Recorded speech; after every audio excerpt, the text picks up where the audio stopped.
2019 साली गांधीनगरमध्ये बनावट नोटा चलनात आणताना गांधीनगर पोलिसांनी कारवाई केली होती। त्यामध्ये 2 संशयित आरोपींना अटक केली होती।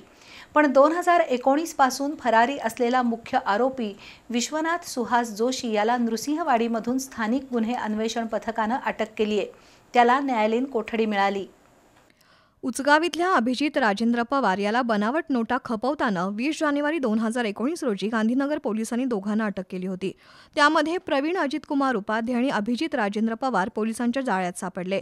त्यांच्याजवळ 500, 200, 100 अशा सुमारे 7,550 रुपयांच्या बनावट नोटा होत्या। या बनावट नोटा विश्वनाथ सुहास जोशी आणि प्रवीण उपाध्याय यांनी सांगलीमध्ये तयार केल्याचं पोलीस चौकशीत निष्पन्न झालं। त्यानंतर पोलिसांनी सांगलीतील एका बंगल्यात छापा टाकला। तिथून स्कॅनर आणि प्रिंटर जप्त करण्यात आला। या कारवाईवेळी 500 रुपयांच्या बनावट नोटा जप्त करण्यात आल्या होत्या। या प्रकरणी पोलिसांनी अभिजित राजेंद्र पवार आणि प्रवीण उपाध्याय या दोघांना अटक केली असली तरी मुख्य आरोपी विश्वनाथ सुहास जोशी फरार होता। दरम्यान फरार विश्वनाथ जोशीला स्थानिक गुन्हे अन्वेषण शाखेच्या पथकानं 24 ऑक्टोबरला नृसिंहवाडीतून अटक केली आहे।